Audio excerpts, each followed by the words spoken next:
everybody. Welcome to episode 46 of Games My Mom Found. I am Mike Albertin, and who are the Space Marines with me tonight?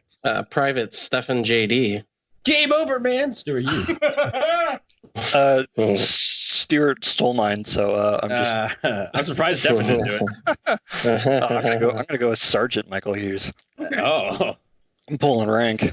technically, my gamer tag has Admiral in it, so I outrank both of you. So Oh God, I'm just a grunt.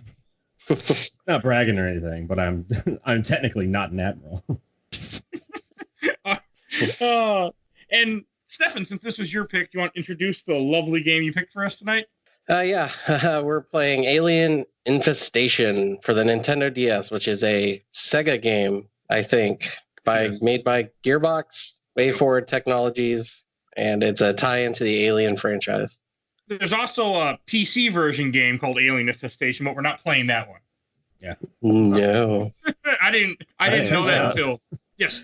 As it turns out, there's a lot of Aliens games out there. There will be spoilers for Aliens in the game, movies probably. So Be spoiling a 40-year-old movie. And maybe some Predator stuff. We'll see. yeah, I mean you can't really spoil Predator. The Predator doesn't make it. Spoil Alien. I guess not. It's a space slasher movie. Everybody dies except Ripley. Spoilers. Spoilers for all the aliens up until and Jonesy. And Jensen. Yeah. Who was Jonesy again? That's a cat. The cat. Yeah. Okay. Yeah. Not Newt and Bill Paxton though. They will just die off screen unceremoniously. Well, that's spoilers for me. I haven't got that far yet. It's okay. You're not missing. That movie never happened. I don't know what he's talking about because that never happened. They didn't make any movies. Two Alien movies. Yeah. For those who don't know, was it Alien 3 was almost a completely different movie, and they they redid it. Like they wrote out several cast members that didn't come back, and there was a lot of fucking drama over it, and it ended up being a movie that like nobody really liked. So it was totally worth it. 1 and 2 are really good.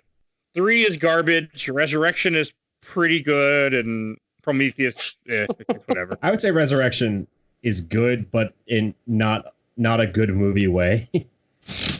Resurrection is good in a what the fuck were they even thinking kind of way, where there's parts that are just so fun, and then parts where it's like I remember liking it too, but like every time I go back and rewatch it, I'm like I remember liking this movie, and I'm like oh yeah, I only like parts of it, like a lot, and then the rest of it I'm just like why is like I love Winona Ryder, but like she is just so fucking weird in that movie. Yeah, she's just weird, so out of place. Oh, and I don't weird. Yes, go ahead. I don't think we mentioned this, but this game came out in 2011 for the DS. I can't remember if we said that or not. Yes. I don't think so. 2 years before Colonial Marines and 3 years before Alien Isolation. It's completely different games. Read that this game was supposed to be a DS port of Colonial Marines, and then they just decided to go a whole new direction with it. That makes sense. All 3 of those are good games. Yeah. Good, not great. Leave it to the Alien franchise to completely cancel plans and redo something completely different. So this game is technically, well, one, it's kind of a Metroidvania game, sort of. Or it definitely is. One person called it Metroid Light in one of the group when I was asking for questions. Yeah, it's definitely Metroid Light. I mean, everything is more simplified and straightforward. It's the since we were talking about this before we started the podcast, it's the Halo Wars of Aliens games. Of Metroid games. It's like it is a Metroid game, but it's so easy that anyone can play. It's baby's first Metroidvania. Mm-hmm. But with aliens. Yeah. A whole shitload of them. I don't know if that's the right word. This kind of takes place within the story, I want to say, between the Aliens movies. Mm-hmm. Yeah, I think it's supposed to connect 2 and 3. Okay, because I know it's the same. You're on the USS Sulaco, which I didn't realize is the same ship that all the Marines came on in the first place in the second movie, Aliens. So is there a ship that's adrift in space and that you're getting on after the events of Aliens, Alien 3? Yeah, this is basically after they know, like after Weyland-Yutani knows about the aliens fully, and they're like, we gotta fucking stop this shit. Mm-hmm. And before they start like capturing them for research and development. I want to say first get on the ship. It's just you and the enemies, right? Like, I mean, not the aliens, but the Union of Progressive People. Yeah, the UPP. Yep. Yeah, that's so stupid. Yeah, there's like a weird little It felt like they were trying to do like a Starship Troopers thing where there's people that are like revolting and you got to go stop them. I guess Starship Troopers / Halo Reach type thing. Where that's only Are you doing your part? Are you doing your to stop the aliens? Well, I think I read. Saying, like I'm doing my part, and then a face hugger just slams onto them. I think I read like Stuart said that Aliens 3 was supposed to be something completely different. I think it was actually supposed to have the UPP in it, so this was supposed to tie the two together. Yeah. But then they dropped that whole storyline, so it just makes no sense at all. You can you can go read the somebody released the script for it. Oh, nice! And you can read like the original movie, and it was pretty good. Yeah. They even made it into a comic book, actually, that just came out like a couple months ago. Cool. Yeah, I don't know why the fuck they decided to change it. Stupid. Yeah. Because Fox. Yeah. I can't remember if they actually went through with it, but I know Michael Bain, is that how you say his name? Michael Bean? Michael Bean, yeah. Michael Bean. He originally had like a huge character, huge part in Alien 3. He was supposed to be the protagonist. Before they were like, oh, we need Ripley back because Ripley's what sold the first two movies. And so like at some point he demanded that they pay him the same amount that they were going to pay him for the whole movie just to use his likeness. And I think they just did it. Wow. I think they were like, fine. It showed you how like little they cared. They were like, fine. Here's your $1 million. Yeah. It probably wasn't much to them. I mean, this franchise was gigantic at that time. Yeah. Too gigantic. Mm-hmm. I wouldn't say gigantic anymore, though. Nah, I'd still say it's gigantic. I mean, well, maybe not right now. Maybe like a year ago, I would say that. Well, Alien franchise is now owned by Disney, so good luck with that. Oh, jeez. That's what I gotta say.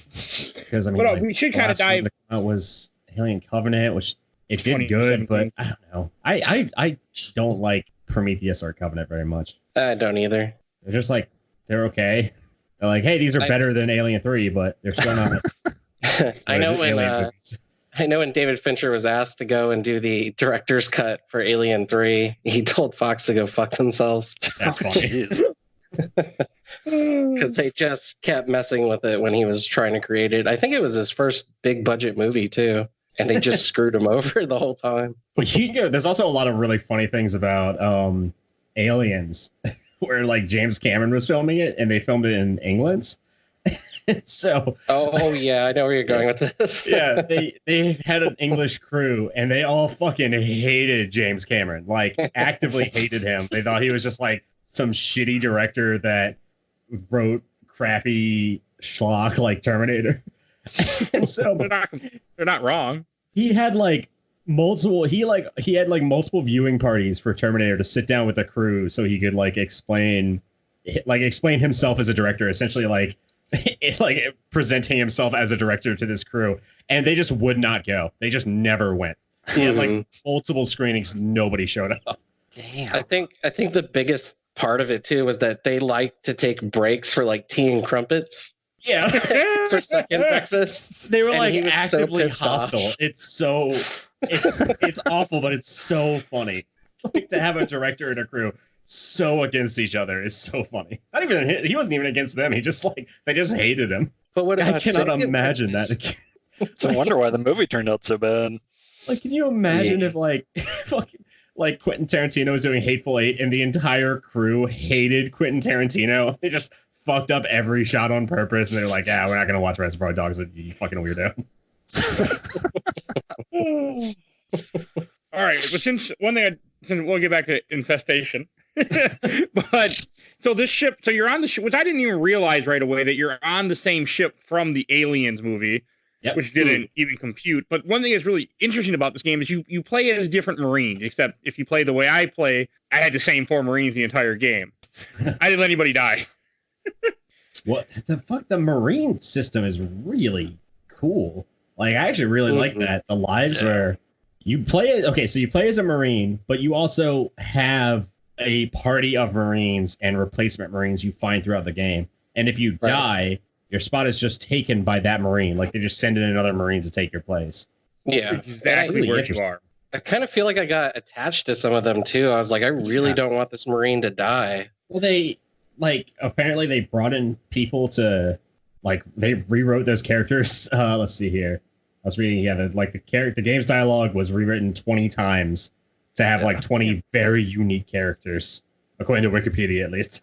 But it shows like every character is so like carefully built up. And Not that there's a lot of story. No, there's not much story, but there's a lot of dialogue between the characters if you click on them, which I never did. And the dialogue is so unique to them. It's a really interesting way of going about it. Yeah, and some of the characters too will even like you could be happy to find one, and you're like, oh, I'm getting another soldier, but then some of them will be like, no, I don't want to go with you. I'm just gonna sit it out. I'm just gonna chill. They won't go with you if you don't have any openings, right? Like I know that for sure. But some not go with you anyway. Yeah, some will not go with you. Period. They're just there as part of like story fodder. Yep. Yeah, like I don't think you ever get like Marine Kim. She's just part of the story. Which she's a really weird part of the story. Kim is an interesting character. That's cool. I mean, because I think I had the same 4 characters. I remember trying to get people to join me, and nobody would join me because I was always full, because I wouldn't let anyone die, which was a problem. But I do like how, like, when this game starts off, on purpose, so I get another one. I might have done that too. I should have. I did not like some of the people I start with, but I just couldn't bring myself to let them die. But I do like when this game starts off, you don't even fight. I want to say you don't even fight aliens for a little while. You just keep running into those androids constantly. Or not even androids, robots. Yeah. Which are annoying.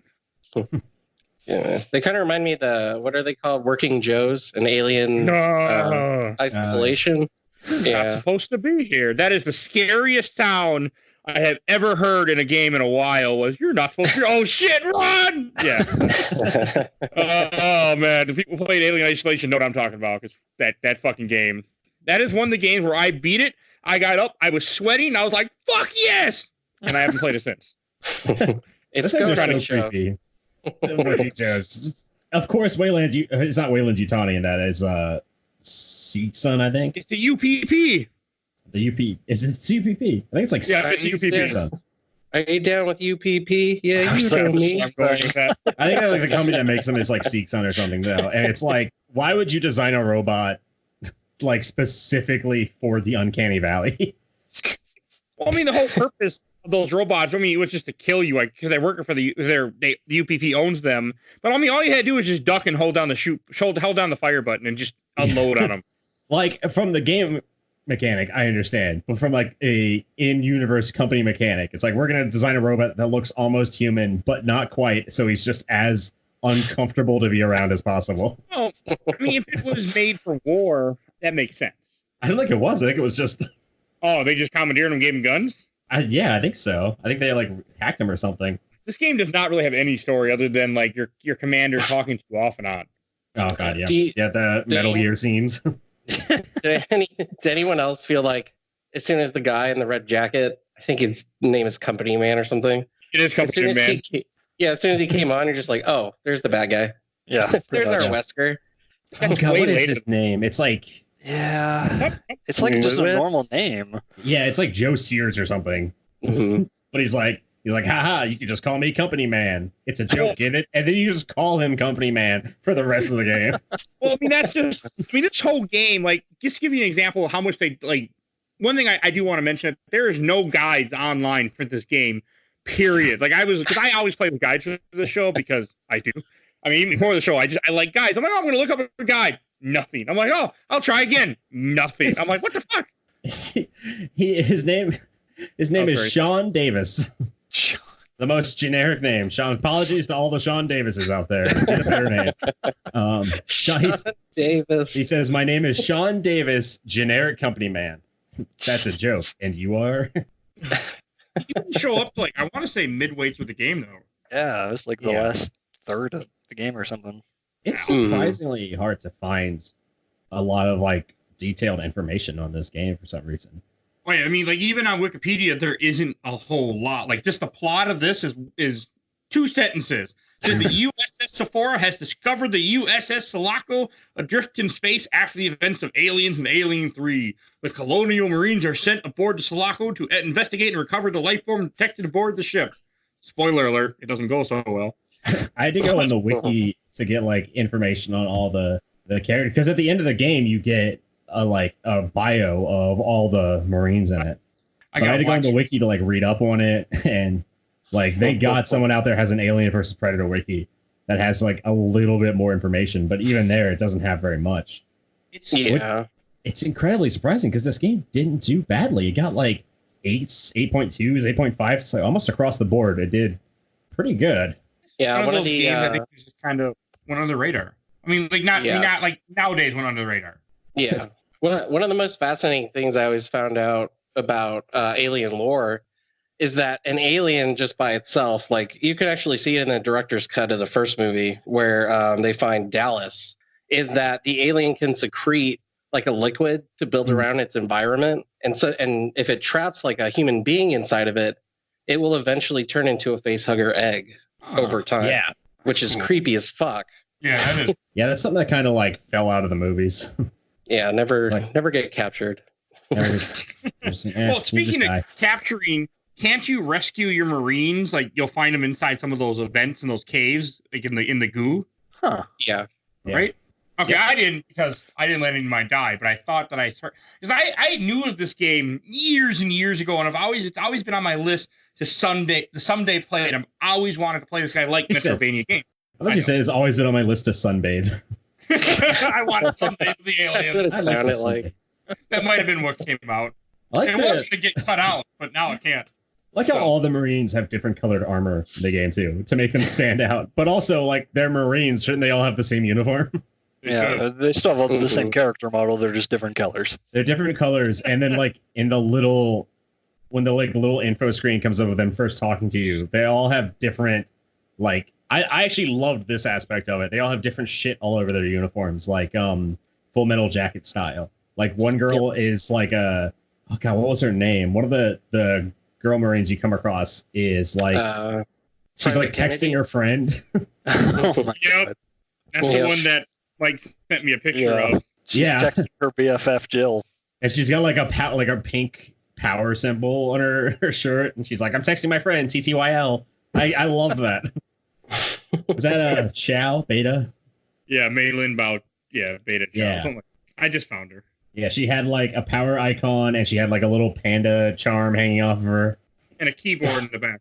And a keyboard, yeah, because you have to have a keyboard if you're invading if you're on your spaceship being taken by aliens. She has to text her friend back. Well, like also like when you get on the Sulaco, which you don't find out right away, which I do like how they wait to give you the aliens. They don't wait very long, but they do wait a little bit before you realize, oh shit, this ship isn't very safe.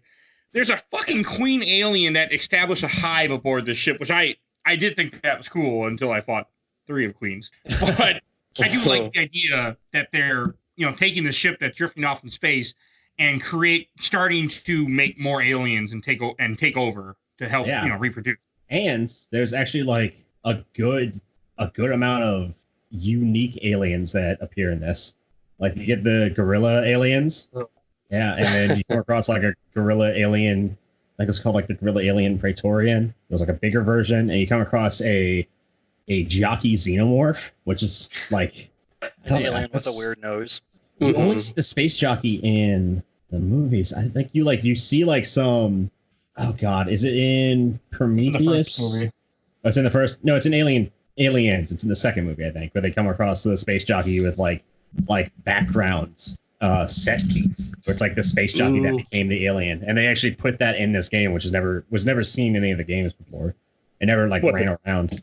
The jockey? Well, yeah, the space jockey alien that has the snork nose from Stalker. I thought those were the engineers things from the first movie. The engineer is a space jockey. Oh, okay. Same stupid thing. Thanks, Prometheus. I guess they were jockeys before you had Prometheus, which wasn't until 2007 or something. As far as I'm concerned, they're still called space jockeys. It's a cool title. Yeah, we'll go with that. We'll go with cool title. Let's. I was gonna say something else. Well, I don't know. It's up to people. It's up to everyone who watches the franchise. But I choose to ignore. I choose to imagine Prometheus and Covenant are like different universes. I mean, they're close to it. It feels like because they're not really connected. Just they change some stuff that I think is kind of dumb. And they go, I've only like, hey, you know this mysterious creature that was an alien that everyone found really interesting? Let's talk about it for 10 hours. Yeah. Well, we should also explore the fact that the reason why the aliens look the way they do and why they're different is because whenever a facehugger latches onto something, whatever it latches onto, it kind of like reflects its DNA when it becomes a full-grown alien. They're like evil Asari. Yeah. Which is why in Alien 3, it's more like a dog than a human because it facehugged a dog. And that's how you get the was it the Queen Mother? That's like the alien human Ripley hybrid. Oh yeah. Yes. Yeah. That weird thing. That's more human than alien. But even the aliens themselves are in the first movie when you come across the alien, that's still not like their original form because that's aliens created from humans. So they're already alien human hybrids in the first movie. More human than a human. Yeah. A lot worse later. They're human penis monsters.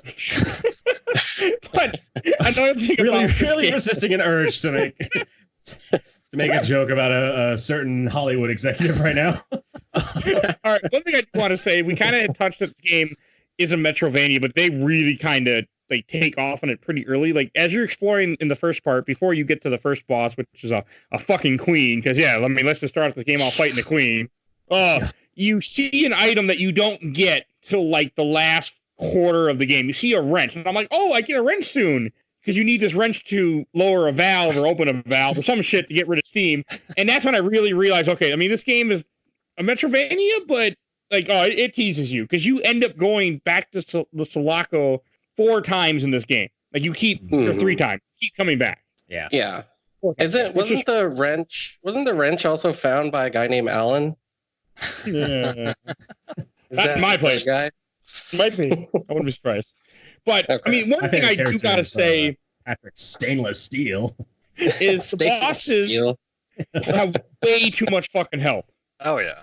I mean, that was that too. That's what kind of pissed me off at the game. Like I was having a good time. I'm playing it. Things are going normal. Then I got to the first queen, and I just unloaded so many shots from my pulse rifle, and I had to keep loading and saving in between the fight to make it. And that's when I really was like, So I think you're meant to actually lose Marines. Because when you die, you start in the exact same spot. You are meant to. Like they expect you, because they expect you to sacrifice at least 1 or 2 Marines in that first boss fight. So because when you get to the next planet, or the next area, which is LV426, you're gonna find Marines that you're not gonna like. In my case, I just say, "Oh, that's nice. Look, a Marine." I talked to him. I'm not joining you, and then I just kept going, and then they died. Eventually, yeah, because we should say that there are rooms where you can take kind of like a breather, a break, and get some ammo. Yeah, like the save points, the communication rooms. They're basically save points. Yeah, I really like those where you walk in and like your whole team is there relaxing. Everyone does a different pose. I wish like Resident Evil was like that. I wish when you walked into a Resident Evil save room, like all the characters were there, just like taking a load off. That'd be so funny to me. It'd be awesome if they just did like a Ginyu 5 dance. Oh my god, yeah. They might they are as unique as the Ginyu 5. How did we have to make a Dragon Ball Z run? Ginyu Force game now. We haven't had one in a few episodes. Stefan. I haven't made one in a while. That was Stefan who did it. I know. That's the problem. It had to be done. No, it didn't. The name's Raccoon. It rhymes with doom. I did smile when you go to LV426. And I remember, I couldn't remember. I'm like, is that the same planet in the movie? I haven't seen the movie in years, and it is, obviously. Mm-hmm. Yeah, it's kind of like a shred of like a lot of like the original spaces. Yeah, it does a good job with it. You get LV426, you go on like the Alien Hive, you go see like when you're on LV26, you see like all the space jockeys. You basically crash directly in front of the fucking ship. Yeah. Wasn't it a base you're in?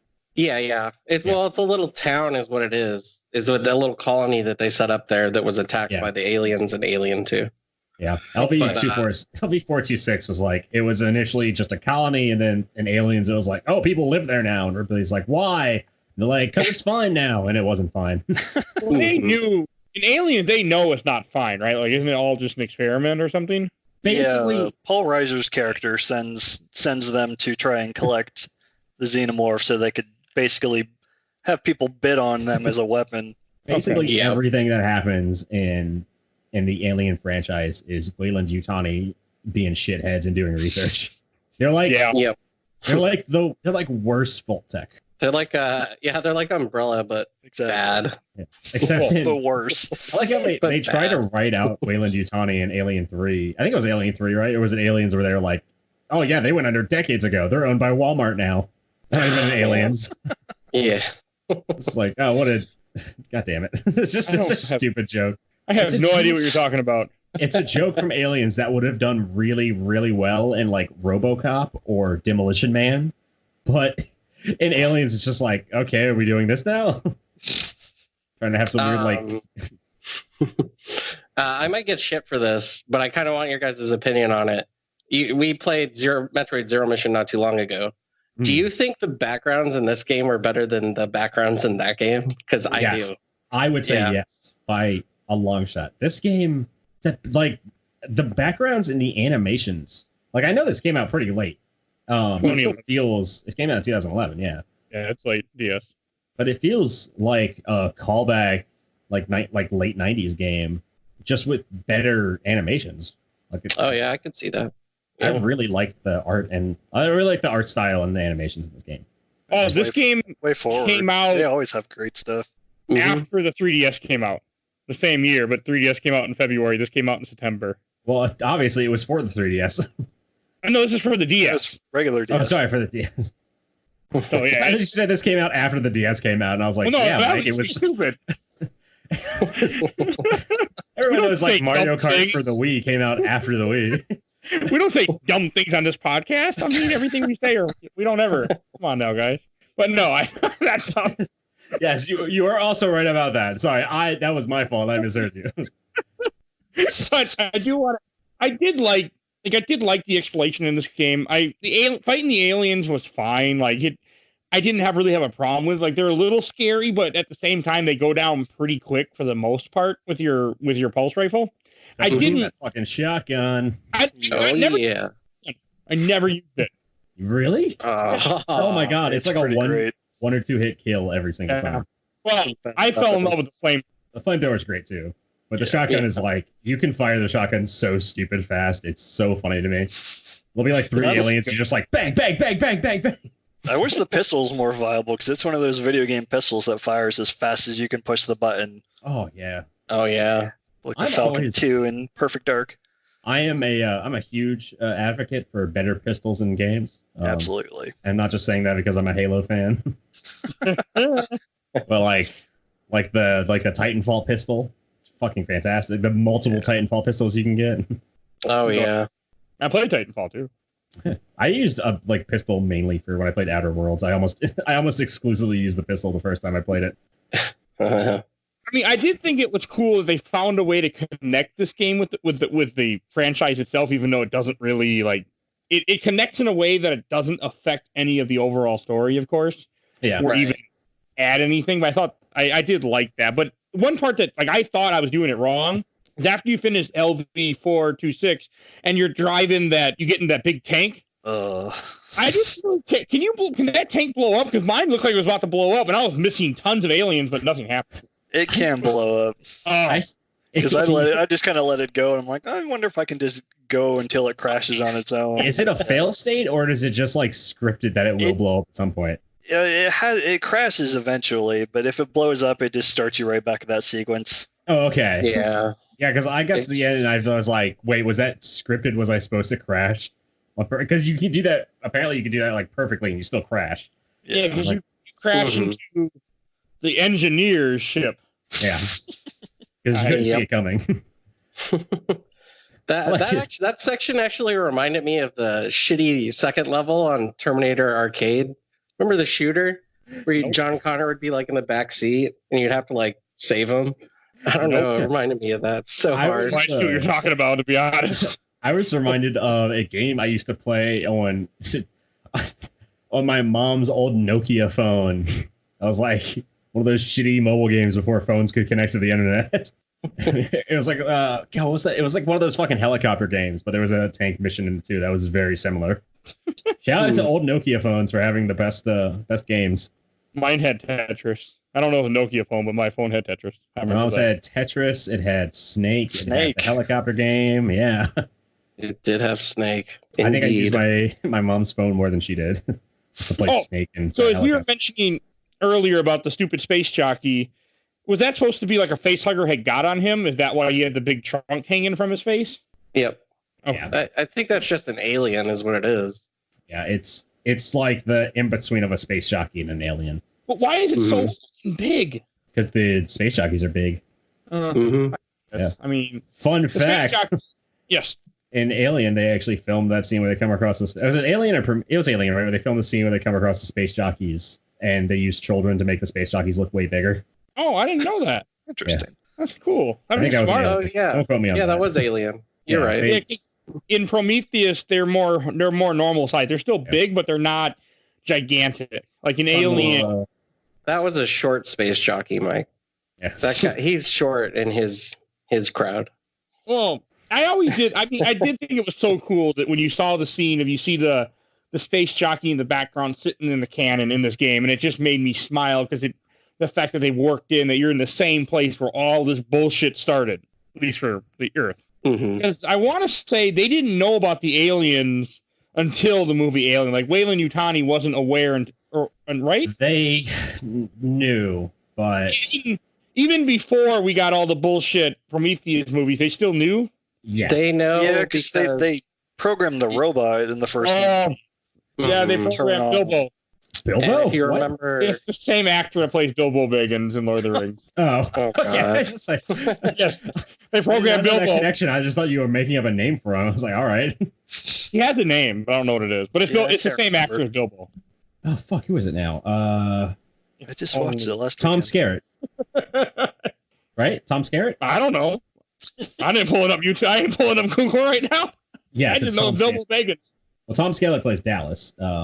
No, Dallas doesn't make. No, none of them make it. I was going to say he didn't make it. I haven't rewatched the movie in years. I didn't watch it for this episode. I just remember bits and pieces. I watched the first two in the last week because I had never seen them before, so I wanted to have some kind of knowledge about what we're going to be talking about. Great movies. All right. It's Ian Holm that you're looking for, by the way. Ian Holm as Ash, yeah. Of course. Dallas gets. I'm confusing the android with Dallas, who is the first to get chest burst. Or no, it's what's his name? Harry Dean Stanton who gets the chest burster. Yes. He's just confusing every movie. It's been a long time since I've seen the first Alien. It's okay. I was gonna watch it for the show, and I didn't have time, and I was like, I'll just watch I think I just watched reviews of the movie series instead. I saw it last week, and I still don't remember anything. Yeah. Okay. Dallas's character is the one that gets the hug from the Xenomorph. He reaches out and hugs him. Yeah, yep. That's right. I love that scene. That scene, it's so. The first time I watched that movie, that scene scared the ever-loving shit out of me, and now I just laugh at it every single time. In my mind, it's always a different sound effect when the alien reaches out for that hug. It's always like, hi, surprise, hello. I do like how in that first movie they really made the alien such a just terrible thing, and then now in this game they're just freaking cannon fodder. Oh, an alien! Hold down the trigger button. Yeah, taken care of. It's another complaint I have with the series. AVP, which fuck the AVP movies, but AVP, the first one's okay. But they have the scene of the Predator on top of the stupid Antarctic pyramid, and he's just gunning down aliens hordes, swaths of aliens. Jeez. And it's just aren't these supposed to be the best killers in the fucking universe? And you're just killing thousands of them like they're fucking zombies. I saw that movie in theaters when it came out. By the way, for anyone who hasn't seen Alien, just look up alien hug gif and you'll know what we're talking. It's so funny. It's so intimidating and then so fucking funny. I'm gonna look this up while we're talking. I'm watching it now laughing. One thing that did kind of get to me is when you go back to Sulaco the second time. I did think that was cool. I I want to say that when the company man shows up, or that's still later. I think you're right. Yes. I can't remember. I just remembered that they make you fight a second fucking queen at the end of that part, and I was like, not again. But except that fight was cool. Like, that was a good boss fight, because the whole point of the boss fight is you get into that yellow crate moving thing from Alien 2? Aliens? Mm-hmm. The cargo loader. Yes, that's what it's Power called. loader. And you have to I thought you Get were away going from to her, throw you out. bitch. Yep. Which I said as soon as I showed up in that thing. I was like, Absolutely. yes. It's the equivalent of like a space forklift, but it's also the coolest mech ever made in my mind. Like, get out of the way, Metal Gear Rex. Like, the fucking power loader is here. No. Rex way better. But that was kind of cool how they, instead of having you fight the thing, you had to go around and like hit all the airlocks, so that way you could eventually jettison out to space. And they even make a comment. They even have a point saying, "I don't know if it'll die, but it won't be our problem," or something of that nature. Yeah. Mm-hmm. Which is just such a great attitude for these Marines to have, like, fuck this. Wherever it lands, that's whose problem it is. So in the last week, I finished the first 2 movies and this game, and I think in all 3 of them, some form of alien gets jettisoned out of an airlock. Yeah. Yes. Pretty sure.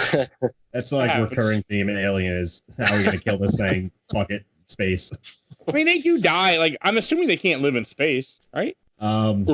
No, they. I don't think so. In isolation, they are in space with you. Yeah, they This game- evolve. The whole thing about aliens is that they evolve. So they In this game, when you do the 0G walk towards the end, they're outside. Oh yeah, they're on the That's outside true. with you. Good point. Mm-hmm. I just so played this game. I don't think you can survive re-entering a planet's atmosphere, but I'm pretty sure they can survive space. Because if they don't need to breathe and they bleed acid, I guess they're okay. So I don't know if I don't know. It's all like space physics where I don't understand. Like that's what I call any physics I don't understand. It might as well be space physics, which is very easy to understand. but I did like where the story goes story in quotations. After you killed that queen, and they're like, "All right, we're gonna go to the Weyland-Yutani base and see what's going on." And that's a cool part. It reminded me of the Hive from the Resident Evil movie, because you just keep going down and down and down. On Phobos, which is a real moon of Mars. Mm-hmm. Oh, I Even did not in know Doom. that. Oh, Yeah. I should have known that. It was like the Titan before Titan became a big thing. Titan is one of, I think, Saturn's moons. Titan AE was never a big thing. One movie Titan went AE. away. First of all, Titan AE is fucking fantastic. How dare you? Second of all, Titan is like Saturn, one of Saturn's moons that we believe to be like capable of sustaining human life. And so there's this really funny thing where if you want, like, some sci-fi media will pick up on things that NASA says. And so for a long time, like, Phobos was a planet that showed up in a lot of media, and then Titan was a planet or moon that showed up in a lot of media. Titan was there's like a whole arc in Eureka, which we've talked about before. I can't remember. I watched all your. Oh, that's that moon. They go. Okay. Yeah, and then like in Cowboy Bebop and a bunch of other stuff, Jupiter's moon Ganymede is a big planet that, like, very briefly we thought was going to be habitable, but it's not. It's like as soon as we realize a planet is more habitable than another one, sci-fi media is like, yep, that's the one. That's the one that's going to be in every movie for the next 5 years until we find a better one. It's just a fun little thing I noticed. But speaking of Phobos, like, when you got on the base, I do like how it starts out where you see nothing. Everything is just destroyed. But there's nobody. There's no people. There's no aliens. There's just nothing. And there's a scene where you walk through an X-ray reader, and he stops in the middle, and this shows his X-ray of a skeleton. I'm like, something's gonna happen with this at some point, because you didn't just create this for the hell of it. Mm-hmm. I thought that was a really good horror vibe for this game. Like, just kind of give you a calm before the storm, even though you already been gunning alien down. But it was just a really cool little scene that really made me smile. Just being in there before. I think you get a key card and things, and then the aliens start popping out, and you go and you realize, oh no, things went bad at the station. Of course, obviously. Well, I just don't understand how you expect to cage a monster that can cut itself and open up the door. Like, I just don't understand the concept, which happens in one of the Alien franchises, something, maybe Resurrection. They kill each other, and then the blood opens the gate, and that's how they escape. Yep. They killed the weaker one. Yeah. They were also running experiments on them and making better, more I don't know why Weyland-Yutani is so obsessed with making better, more efficient killers, because they always just kill themselves. It's like Umbrella. They really exactly. are Umbrella. Umbrella, where it's like, we've made these zombies way more efficient. Oh, there goes the lab. So we talked about before, at least Umbrella has the excuse of we put our craziest, most insane, eccentric scientist in charge of the base. So when they fuck up, it's like, oh yeah, obviously we shouldn't have put the fucking Ashfords in charge. But Weyland-Yutani is like, we put the best scientist we had available at this moon base, and everyone's dead now. But this introduced the alien I fucking hated, the gorilla aliens. The gorilla alien. The gorilla alien. Let me take that again. The gorilla alien. I mean, I remember as a kid, and I know these weren't in the movie, but I was terrified of the Alien movies, but I loved the toys, and I had a bunch of the Alien toys, even though they have nothing to do with anything.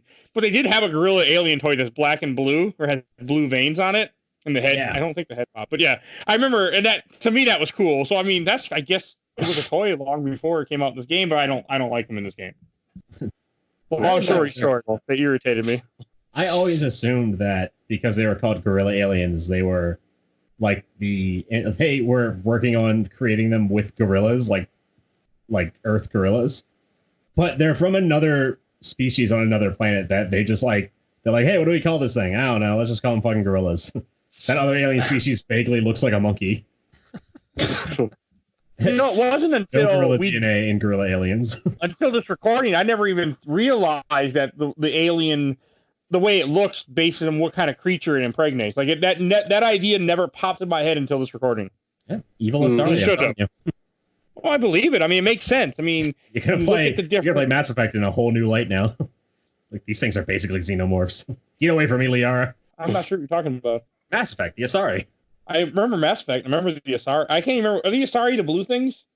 Yes. It's been a long time, man. It's been a very long time. They're the blue aliens that they mate with other species and take their DNA and create better Asari. Huh. I don't remember any of them. Well, it's not like Liara is part of your crew for 2 of the 3 games. I didn't use her anyway. I didn't like her. I'm racist. What? Liara's great. Okay, forget Alien Infestation. We're just going to talk about why Liara is one of the best companions ever. All right. And this is, I mean, as you're going, I did like how you're going through the whole base in this game.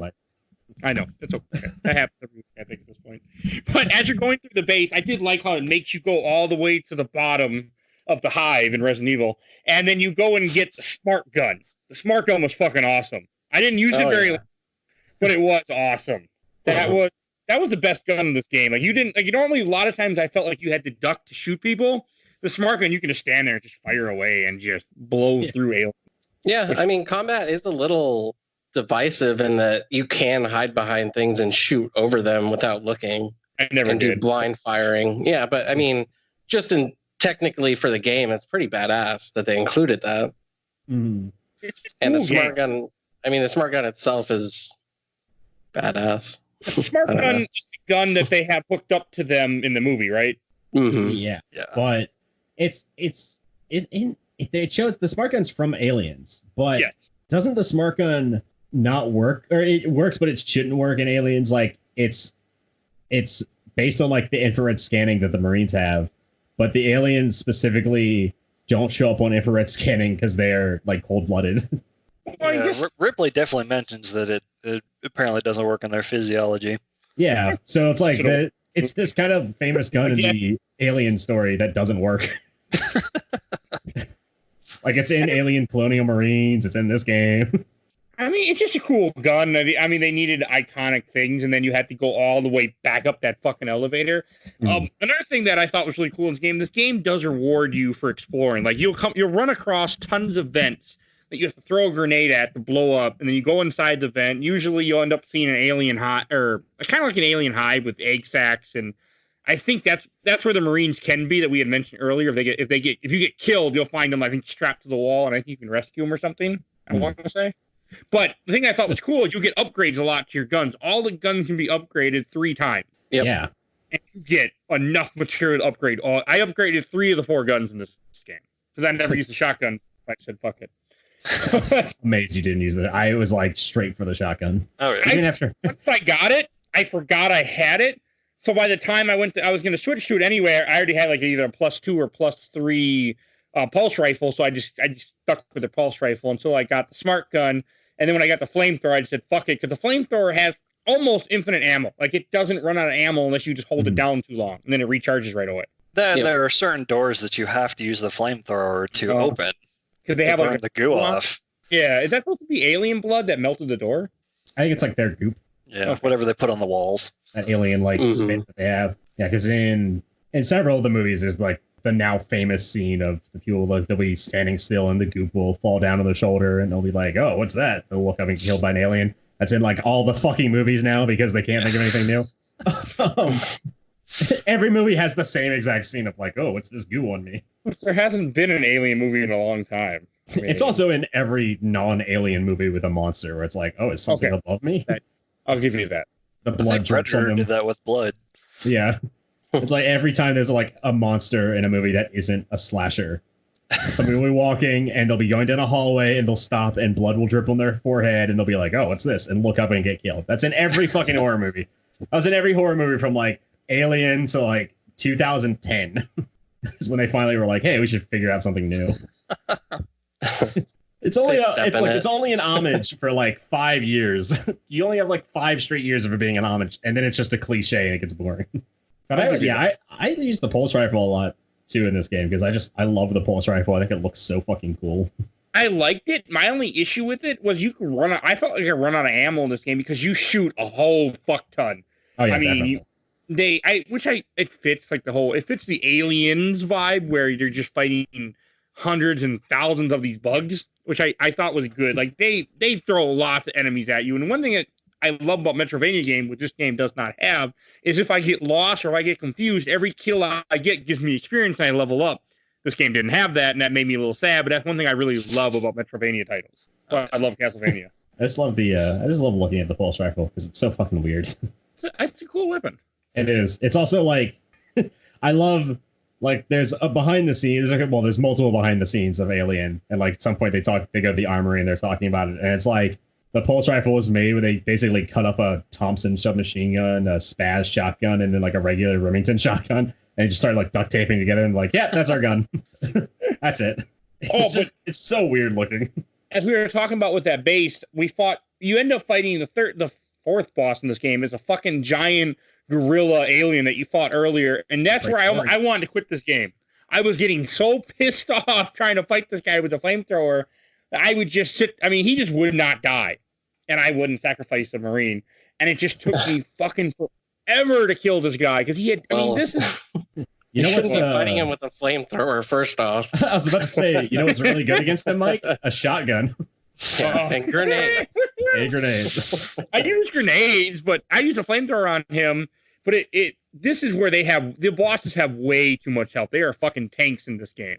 Look, Mike is thinking smart here. You know, it's got more surface area, so therefore a flamethrower should be more effective against it. Well, also with the few like information I found about this game and like in a message board had said use the flamethrower on this boss. That's why I did. Well, they were wrong.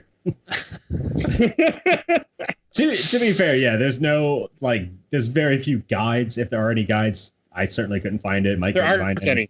I looked hard. Yeah. You don't really need it for like exploration, but like it would have been nice for some of the. It would have been nice, I think, for some of the bosses where it's like, oh, this is like the way you should beat it. Because I definitely died to a couple of the bosses at first. It's trying to figure out their really long. That's the worst part about this game is the boss fights. Like they go on too long and they overstay their welcome, and that sucks because overall this is a fun game. Yeah, it's pretty cool. The boss fight where you have to open the airlock and send it out into space. It's like a 3-level fight, and the platforming in this game isn't great. I don't Prince of Persia style. You have to perfectly line up with the thing above you to jump over it. Yeah, or jump into it. And oftentimes you're in the middle of combat when you're trying to do that, and it's like I just like chill a little bit or have a better platforming mechanic. A lot of ladders show up, like trying to avoid this alien on the ladders, trying to open the airlock. I got a funny part when you come back to Sulaco in that last part of the game. there's a scene where I had to go and you have to go hit the buttons to destroy the engines. There's one part where you just have to jump up. I'm like, what the hell do I do? I'm running around, looking around. I watch a video. He just walks over and jumps up. I'm like, oh, I just got to jump. And I don't know why my brain just could not put two and two together, jump up and grab the ledge. And I'm just like, there's a switch somewhere. And I'm going back and forth, going through vents. And nope, just jump up. It's a switch somewhere. Here's how my dumb brain works. Every time I saw the word Sulaco in this game, I would be like, Sulaco, Sirocco, Star Wars. I want to play Star Wars. I think you were playing this week too, weren't you? Yeah, I also played Fallen Order this week because this game was thankfully very short. And so I was like, I got to burn through Fallen Order while I have a chance. That's accurate. Which is a really fun game. I was about to say a way better game than this, but this was surprisingly fun. I had a lot of fun playing this. I had more fun playing Fallen Order because I was a Jedi with a lightsaber, but lightsaber probably wouldn't work very well against xenomorphs. No, you would die. Would it? No, because it would cauterize it, so it would actually be really good. But also, you have to get up close and personal. They're not like they could easily grab you and give you a hug. Yeah, but if I was a Jedi, I could just dodge out of the way. I assume if I have a lightsaber, I'm a Jedi. We should how my brain works. There are no Jedi. That religion is gone. Like the second I pick up a toy lightsaber, I am a Jedi. Good thing aliens aren't real, huh? Yeah. If be like, I'm a Jedi. If Jedi were real, I would willingly accept aliens being real if Jedi were real too. That is a trade-off I would be happy to make. I'm sorry for the thousands of people that would die overnight, but I want to be a Jedi, so sorry. It wouldn't be thousands. It'd be a little higher than that if aliens were real. Half the planet. Well, soon there's only like a couple aliens at first. Just don't tell Dan Aykroyd that. Enough time for me to jump in my AG-77 and fly off to another planet. Let's be honest, probably Hoth. Okay, but when you get back to Sulaco in the last part of this game, I think that's when the company man shows up. He just I apologize. My brain is just that Game Informer article. I think was it Cork who wrote it, where it's just Cork. Star Wars. That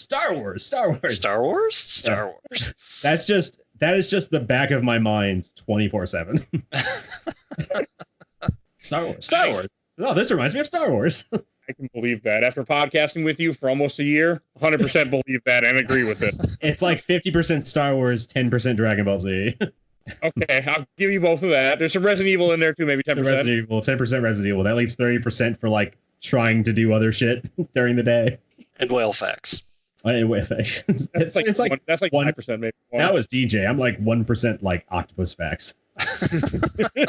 All right. One thing I did think was cool when you get back to Sulaco and he's like, and they make a comment about the company man, like, we're gonna stop you, and then that's when he activates all this. There's like a ton of synthioids on this ship for some reason. Which don't do anything, but you just shoot them and they die like really fast or burn them. I didn't understand that. Like, it's like Sean Davis is a weird fucking character.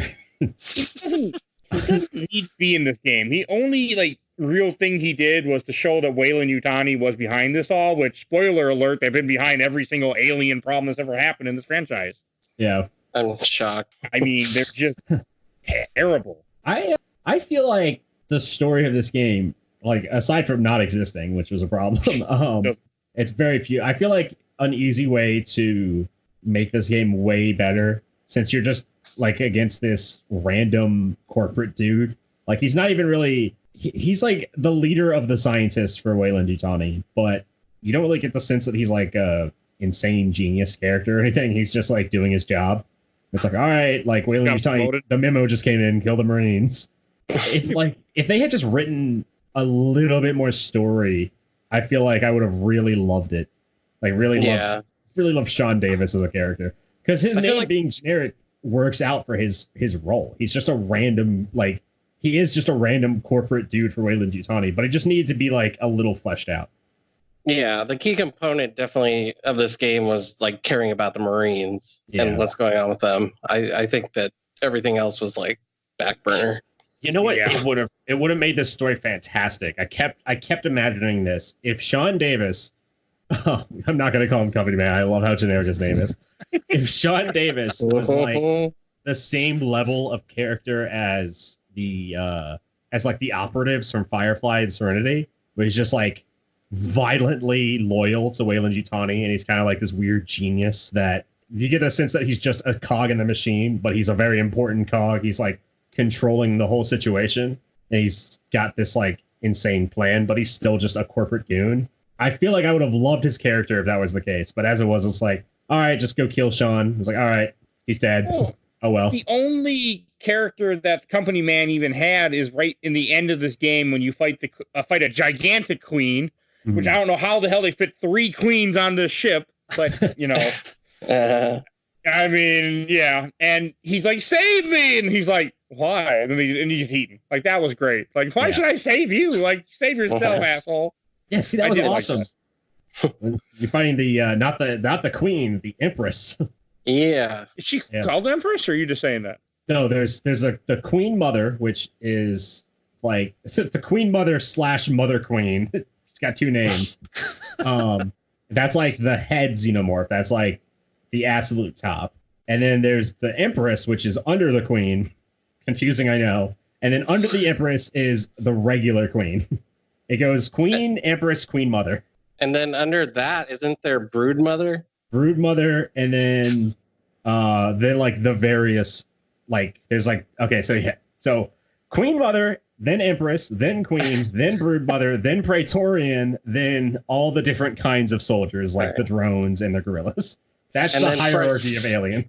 And then right at the bottom is Freddie Mercury Queen. Yeah. I would rank that somewhere above Brood Mother. So this thing he could stop an alien with his voice. Let's debate this. This fight was way too long.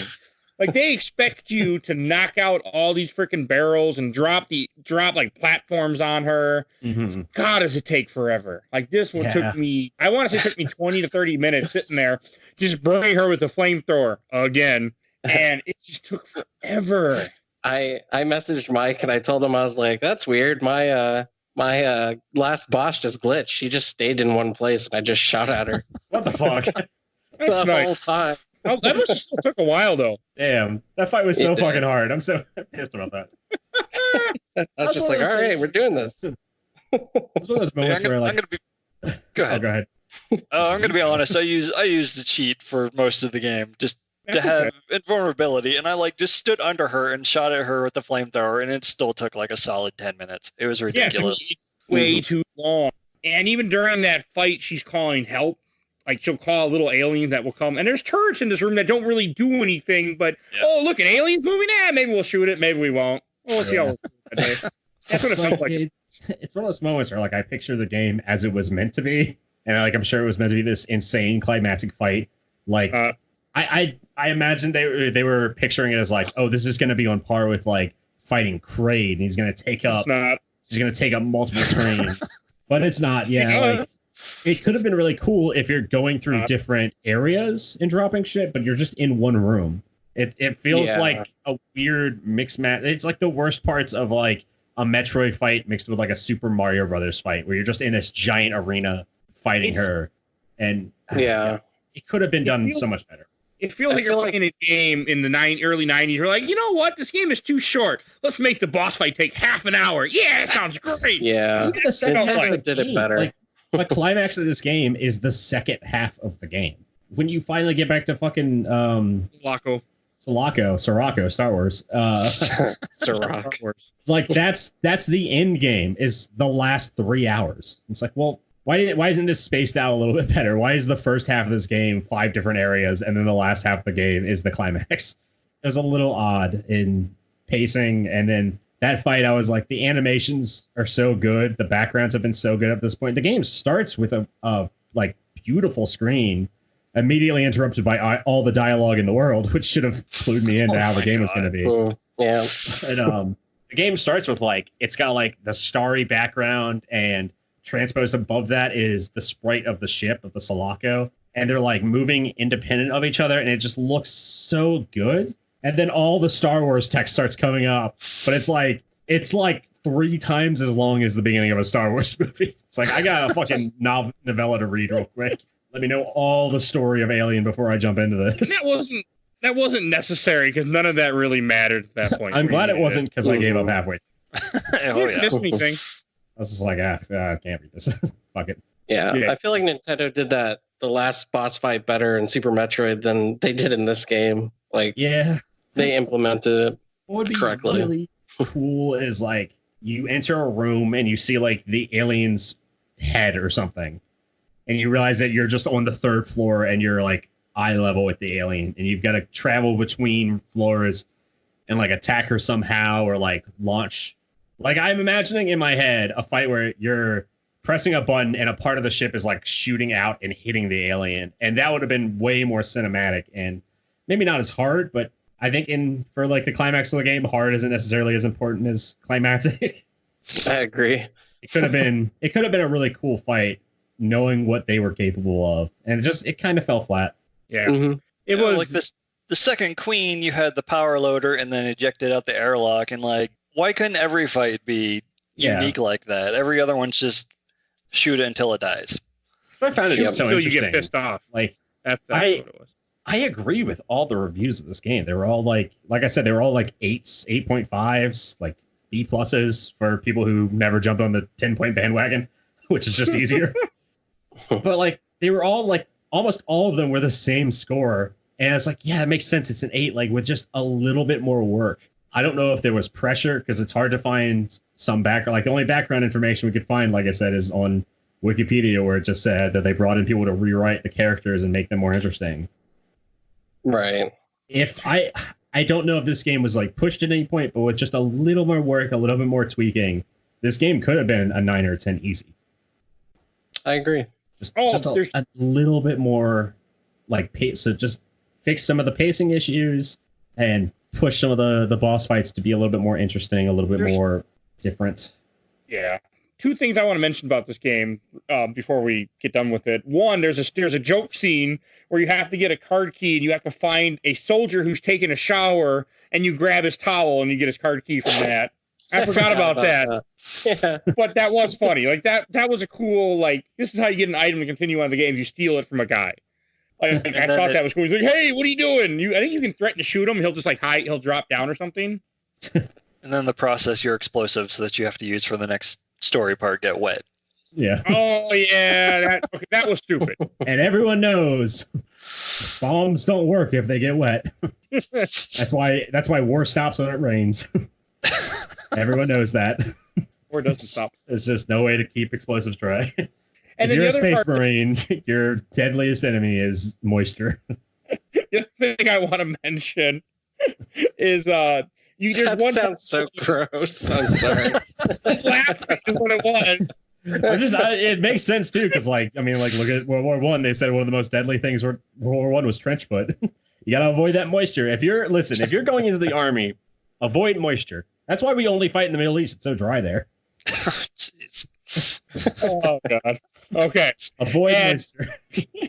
The part where Luke had to leave Tatooine. He was a moisture farmer. Moisture was just so bad. Like the Empire didn't want to go there. It was too moist. Like, you go out in space at one part in this game, which I didn't even know you were supposed to do. Like, you randomly find an air tank near the end of this game, and they're like, "You won't need that." And then you go to the door. It's like, "Oh, you can go outside." I'm like, "What? Why did you just tell me I don't need this, and now you're telling me to go outside? What?" Yeah, that part was very confusing because it says you don't need that, and I was like, my brain was like split. I was like, 50% was still in Star Wars, but the other 50% was split between, okay, is this a game thing where it's saying like it's like a Resident Evil thing where Leon comes across something and he's like, this is useless, or is it a movie thing where they say, don't worry, you won't need that, but you definitely will. It was such a weird line in a game based on a movie where I was like, I don't know which to expect. It didn't make in any game. If you come across, it's like when you come across an object in a game where it's like, oh, this thing is weird. It's like, okay, does that mean I'm going to use it, or does that just weird writing? Probably just weird writing. Yeah. Game. Because in Resident Evil, when you're like, this thing is weird, it means you're going to use it. And the other thing about this game, like in the part with space, you fight a ton of fucking aliens while you're outside the ship, and I'm just like, why the hell are aliens climbing all over outside of the ship? That just didn't make sense to me, especially when there's no like really holes in the ship or anything. I mean, like, it didn't make sense. They can smell the moisture in your suit. Is what They're coming for that moisture. And you can get a cool gun when you're in space. It's like a pistol that kills them in 2 shots. I'm just gonna ignore where's that the rest of the game? Fun fact: aliens don't actually have acid blood. They just have really, really bad acid reflux, and they're looking for water to balance it out. If you were filled with Tums, aliens would be all over your ass.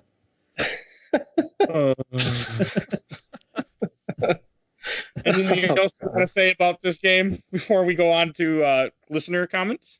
I don't have many. I don't know if it's a listener comment or question or anything, but did anybody have any? I might take this away from some listener, but did anyone have like a favorite? I have almost nothing. I posted this in 3 different groups, and people are like, "What? What the hell is this?" Well, then I feel more comfortable asking who was everyone's favorite Marine. Did we have a favorite? The guy you started with, because I didn't switch out anybody until I killed him in the very, very end of this game. But I don't. John Duke Cameron. Yeah, the gruff-looking guy on the cover of this title. Of the title. I love that all the names were like very clearly they couldn't think of very many names, so they were like, "Oh fuck, who worked on this thing?" Cameron, James Cameron. Oh, we can't call him James Cameron. John Cameron. I think mine was Private Kennedy. Is she like Is she like the gothic looking one? She's just kind of like, oh yeah, like whatever anyone said, she'd just be like, all right, let's do that. I don't care. Yeah. I don't care two ways about it. Yeah. Mine was Amber Fisher. Is the first. I think she's the first Sparrowan you find, like the good looking blonde one. Buster. Buster. She had some pretty hilarious dialogue throughout the game. Oh yeah. She's on the cover too. Yeah. Oh yeah. Which I was surprised because she's not one of the original 4 you start with, yet she's one of the ones that they showcased on the cover. Well, the other guy isn't either, right? The guy on the left of the cover is one of the guys you start with. Is that Brando? No, Brando's the young guy. I don't fucking know. Paulson. I didn't care what their names were. They were just Marine with gun that didn't die because I kept reloading. That's all. Yeah, my favorite was definitely Beta. The text to speak, like basically the diva of Alien Infestation. Yeah, I liked her and I liked Cutter a lot. The 2 most different characters. I didn't care about the characters. I enjoyed the game, but they were so. I really like the old guy too. Oh god, there was one guy you come across who's like, he was like a Marine. Like I remember reading at the end, he was like he joined the army illegally when he was 16 and he was a Marine for 33 years. Jeez. He's like pushing 50. Is there a story in there or something? At the very end of the game, you unlock the like Marine roster. And you can go through and all about them. My game glitched out right after I beat it and it went to credits. It just went to black screen and that was it. His name was Iron Sights. Jasper Iron Sights Watson. He's only 50, but he looks like he's like 70 years old. Mike missed the credits. That means he missed the amazing song that plays over the credits. Oh, yeah. With lyrics. I remember you talked about, you said this. I'm like, what are you talking about? And you didn't get to play the hand game, did you? Oh, I'm going to ignore that question. Oh, what are you talking about? No, it's not a joke. At the end of the game, you unlock the Marine roster, and you get to play like the knife game where you stab the knife in between your fingers. That's why I saw a random screenshot of a hand with the. Yeah, it gives you like 60 seconds, and you have to tap the screen like the red, like it lights up red in between the fingers, and you're supposed to like do the pattern. I guess they were trying to make use of this game. One thing we hadn't mentioned yet, even though it's a DS game, it doesn't really make use of the DS screen other than to tap it to pick your Marine, which is nice for me because I wasn't playing this on a DS. I actually like it when a DS game doesn't use the touchscreen because nowadays I'm like, I don't want gimmicks. I just want to play the game.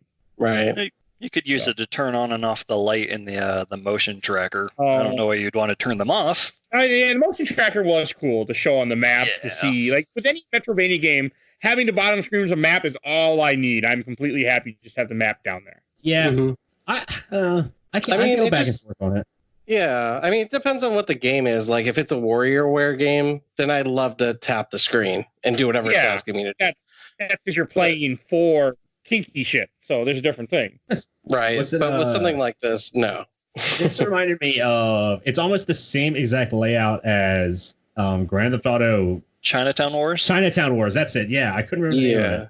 It's the same layout on the bottom where it's like the map and the info. And I love that layout in Chinatown Wars. In this, I enjoyed it, but it's one of those things where it could have been done a little bit better. Like nothing stood out particularly well on it. It's like a graphic design problem rather than a game problem. They just need to like make everything pop a little bit more. Yeah. I can agree with that. I'd give it an 8.5. Yeah, the one in Chinatown Wars was great. All right, let's go. I'm gonna read our couple questions I have. This is actually from the Metroidvania group that I'm part of, because when I posted this in Overblood, nobody responded to me. So I'm assuming people in Overblood have not played this game because I feel like this release did kind of not as many people played it as should. Oh, shit! yes. I just thought of something really they could have done. I just thinking about Chinatown Wars. Chinatown Wars had parts where like you had to. Like there were like mini games within that little bottom screen too. That would have been when great you for this. Open a car, you had to like hotwire it. Yeah, and there's like a part where you have to defuse a bomb and you have to cut the wires on the bottom screen. That would have been so cool in this. Like a little mini game that pops up. Yeah. I don't know what it could have done. Like maybe get the chest burster out of the chest. Yeah. Right here. It's like Operation. Like is there an alien in your chest? Operation. They could have had just like a little mini hacking game, like I don't know when BioShock came out, but like the BioShock, like what's it called, like the Flow mini game they had, Pipe Dream, yeah. Mm-hmm. Well, hacking mini game to get to the ship. I think it came out before this, 2006, 2009, somewhere around there. Somewhere around there. Mm-hmm. Something like that. Something like that would have been really cool, and like we kind of broke up the monotony of it. Yeah, just I agree. Just little things could have made this game perfect. Everyone's just imagining the better game in their heads now. Tiny things they could have done. Now I just want to play BioShock. Yeah. I played it recently. It holds up all right. There's definitely a point in that game where you want to stop playing, though. I played all 3 of them last month. They're still great. Okay. I can't play the first one anymore because just after you get to the reveal, I'm just like, this is so fucking boring now. It's such a slog. That game slows down. That game is just, it has like the worst slog, like second act I've ever played. I would say the peak was when, what's his name? The guy who's killing people or making you kill people for him. He's you know what part I'm talking about though, right? Yeah. It was by Adam at the end. What is his name? Atlas. Yeah, Frank Fontaine. That's it. Not Adam. Atlas. Oh, the currency. Yeah. No, I'm talking about a different guy. Never mind.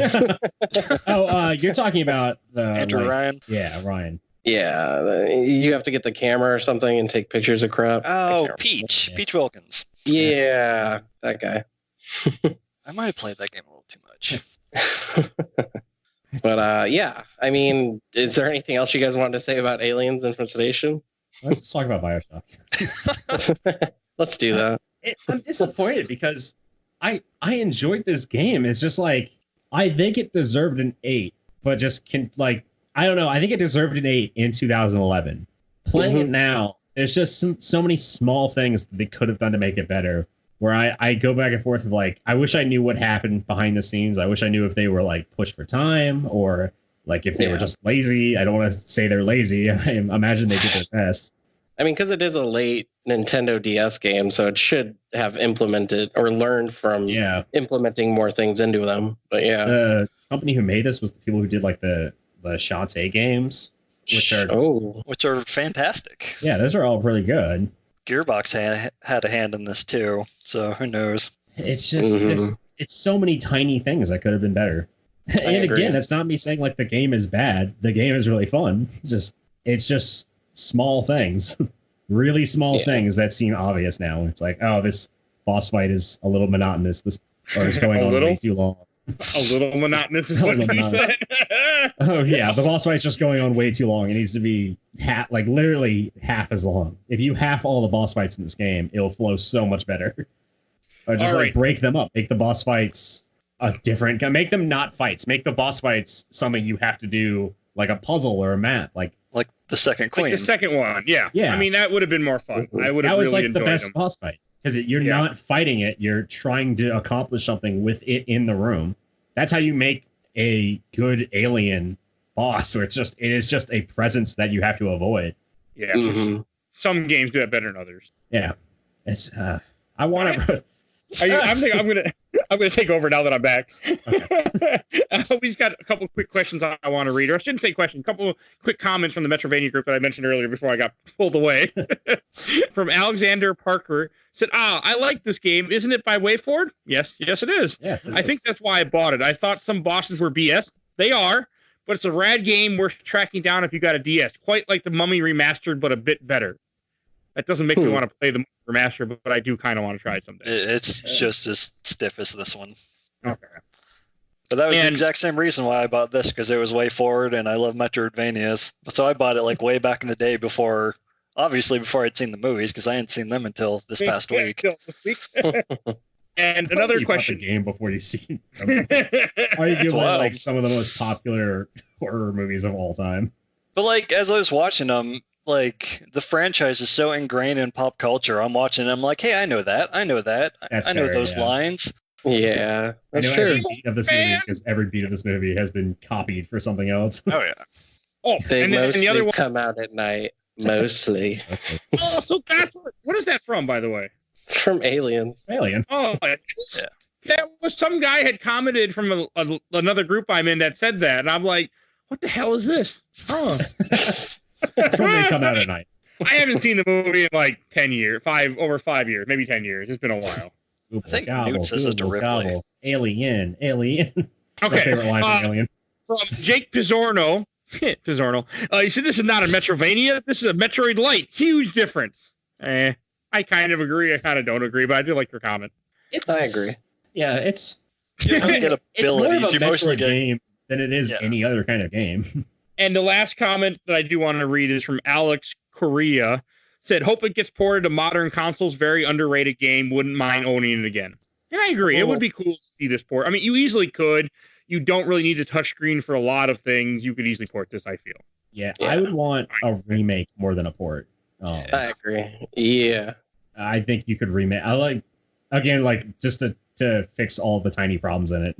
Just remake it and make it a little bit better. I think it would do really well.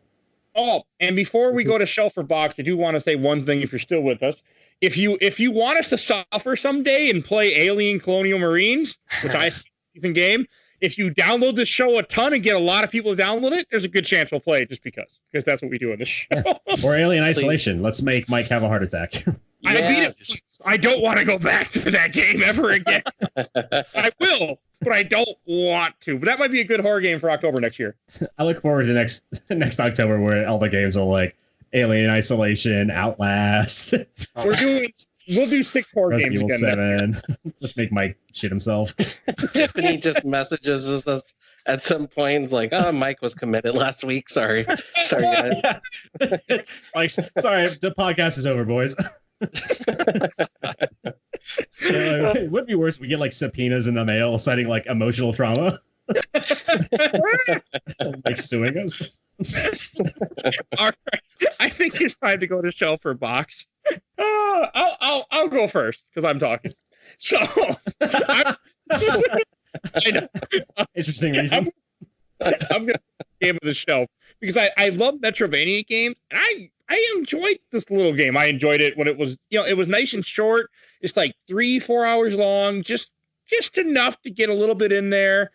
It is a Metroid Light, sure, we'll go with that phrase, but I enjoyed it. I'm not a huge Alien fan, but I like shooting aliens, and I just enjoyed the game, and I might never play it again, but I definitely will recommend it to other people, and I will definitely be telling people, like, hey, you should really try it. It's just nice and short. You can beat it in a couple days, and, you won't add anything to your, but you'll do it. It's kind of cool. So it's going on the shelf. How about you, fellow Mike? Like...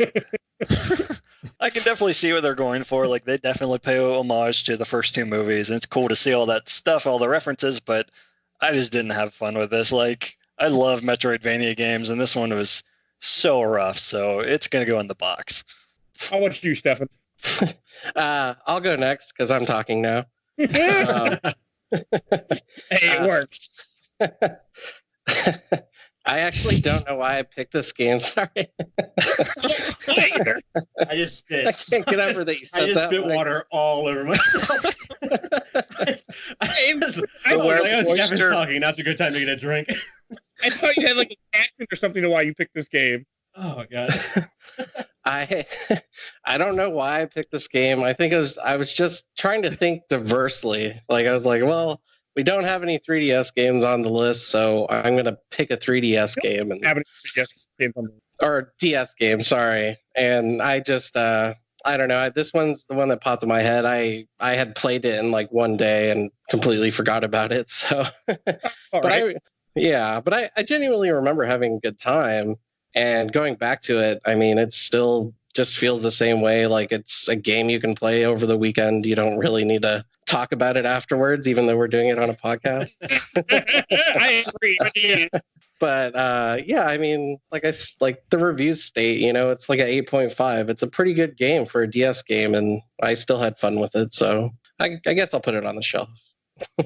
Just confused when I keep searching Alien Infestation. I see screenshots for a PC game. And I'm just like, what the fuck? But I don't know why they used the name twice. How about you, Stu? Why they call it Aliens instead of just Alien 2? They don't know how to name things. Like, okay. Oh, this is Aliens Infestation also. Yeah, this is Aliens Infestation. This isn't the first Alien. This is Aliens, the second game of the series called Aliens Infestation. Why isn't Alien 3 more aliens? Why don't they... Aliens Infestation PC game. Aliens Infestation of the DS game. That are not related to shape or form. It should have been Aliens with a apostrophe. And then make it. Oh my god! Look at all these goddamn aliens. Like Halloween, it's like Halloween 2, Season of the Witch, and then Halloween again. It's just like no way. For whatever reason, there's that period of movies from the 70s where like, fuck it, we don't need to title these. Aliens A20. Everyone will know that First Blood is a Rambo movie. We can just call the next one Rambo 2. Cover box, Mr. Stu. I guess it's my turn to talk since everybody else is not talking.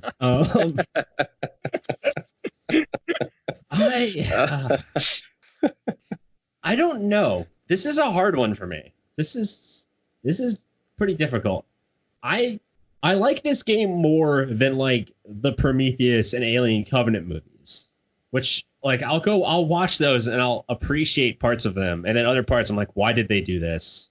It's so far away from the original like mythology, or are they trying to do their own thing? Are they trying to say something different? And this game is like almost in the same vein where I'm like, I appreciate so many aspects of this game. So much of it looks great, sounds great, like genuinely fun to play at times when you're not in a boss fight. And I really did enjoy it. I don't know if I would ever talk about this game again, but I appreciate it. It deserved 8s. It deserved 8.5s.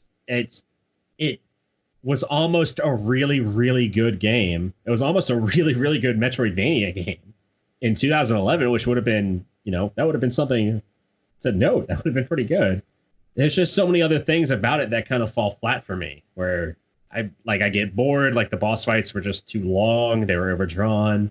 Some of the story just wasn't there some of the time, most of the time. All the time. The pacing was weird. Like this, like I said, the second half of the game is the end of the game. It's that's accurate statement. The version of this game in my head is amazing. The version of this game I was imagining while playing it, where the pacing is more like a horror movie. It's more like Alien, or even if you want to make it Aliens and make it more of like an action horror, where the first part of the game you're not coming across anything, and then the aliens are slowly introduced, and at the end of the game they're all over the place. This game kind of just throws everything at you immediately. The pacing of the actual story is all over the place. It's just so short in the beginning, and then the end is so long, and then like Sean Davis doesn't get a lot of characterization as like the Marines.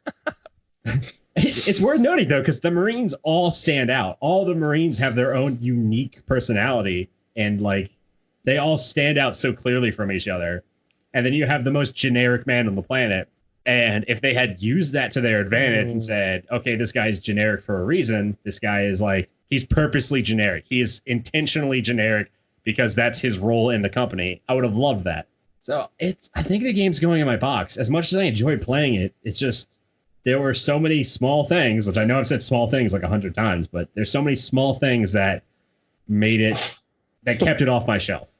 If this game was remade today if this game got like the Nintendo Switch treatment, where like it got like a Link's Awakening, where they remade the game and they changed some small things about it, it would be fantastic. It would absolutely go on my shelf, and I'd give it a 10 out of 10. As it stands now, it's going in my box, but I'm gonna think about it a lot. I'm gonna think about how this could have been an amazing game. So you want to say it was all the small things, or why you didn't like it as much? Yeah, That crossed my mind too. I was just waiting to use it. All things about this game. They made the pacing really bad. You guys got a new intro. They didn't know the franchise they had.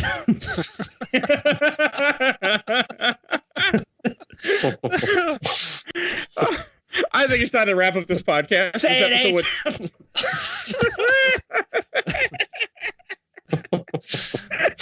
Oh God! One thing I do gotta say is I'm impressed how long we end up talking about a game that doesn't really have any story. We did pretty good, guys. I mean, it's a good game. It's just it's not as good as it could have been. It's also this game is like also not on speedrun.com unless I'm just blind, which is a possibility. Even though I put this game in my box, I think this game deserves more respect. I think this game should be talked about more. It's not. It's not talked about anywhere. No, it's not even on, and it's not on speedrun.com, by the way, because I was going to look to see what the speedrun was for this game to see how people beat it faster than the amount of time that we're talking about it. Nothing. So apparently no one beat it ever. I like how Stuart just like know your place trash and just doesn't put it on the shelf. But he's like, this deserves more respect. He didn't respect it himself. He's right. He's not wrong. Though, Way Forward's usually pretty good about talking about their old games, like all the way back to the first Shantae and like the Mighty Switch Force games and all that. But I never see them talk about this one. I did not know this game existed until we played it this week. That's a shame because there are things in this game that should be appreciated. It's a very under the radar game. Yeah, I agree. There's also a pinball arcade named Aliens Infestation also. That game's probably better. All pinball games tend to be great. DJ and I talked about this a lot in the early days. All pinball games are amazing. I think it's time to wrap up this podcast. This game is so frustrating. All right, first I want to thank everyone for listening, and please don't spread us like the T-virus. Spread us like the alien plague. Like just leave Games My Mom Found podcast written somewhere so it jumps on their face, and all of a sudden they start downloading this on their phone. Or better yet, this podcast is hazardous for your health. Spread it like moisture. Spread it like moisture. I want to see Games My Mom Found. Makes it moist. Or just downloading it. Come on now. That's a new shirt idea. We're just gonna say moisture on it. All right. Oh gosh, I want to. It's just the word "moist" printed 100 times on the front of this shirt. Like it's like a fucking U.S. dollar trying to pass counterfeit. Thank Mike, the fellow Mike, for joining us tonight. And also, I want to. Our awesome intro came courtesy of Bulby, aka Mike Stoney. From his EP, Bite the Bullet. The song is the Cool Kid Squad that you will hear in the opening and closing, as you have heard for over 55 times at this point. It's moist as hell. And again, as I said before, if you want to see us suffer and play Alien Colonial Marines, the best way to make that happen is download this episode a ton, because whatever ends up being top 10 does sometimes influence what we're going to do. Something picks up really good. I would go so far as to say, let me know too. Like if I know a couple people have played games along with us at times. If anyone out there played Aliens Infestation, let us know what you thought about it, because I'm really curious. Mike did. Well, yeah, but Mike's on the show. I know. Somebody who I'm not talking to. He also plays along too, I think, sometimes. Yeah. You're one of the first people that made me think, like, hey, I really should probably say whatever the next 3 games are always ahead of time so people can play along. You know what? We haven't introduced what game we're playing next week. I just realized. Hey. Oh, yeah. Wow. That's supposed to come next before the plugs. Next week, we're playing Alien Infestation again. I can talk about this game for another hour and a half. That's just not enough to say. Next week, we are playing Oddworld, Abe's Odyssey. I forgot the name of it halfway through what I was saying. We're playing Oddworld, Abe's Odyssey, which was my pick, and Oddworld is a huge blind spot for me, so I mainly picked it so I could fill that in and experience something I'd never experienced before. Yeah, that's very interesting. because I have never played it either. But I started playing it before this, just to get ready, and I'm like, yeah, we'll be interesting. I hope half the memories and comments are just about alien infestation. All right. I forgot to say this before, so I'll just plug this real fast. Please follow us on Facebook, Twitter, Instagram. We're Facebook and Instagram. I'm constantly posting new things. Twitter, I post here and there because I forget about Twitter because I don't care about Twitter, but I do try. So if you please follow us on everything because we need to follow us. And I want to say, everyone, thank you for joining us for another episode of Games My Mouth. Everyone have a wonderful night, and we will see you next week. I promise. Game over, man. Bye. Podcast over, man. Podcast over. All right. Podcast. Stay more.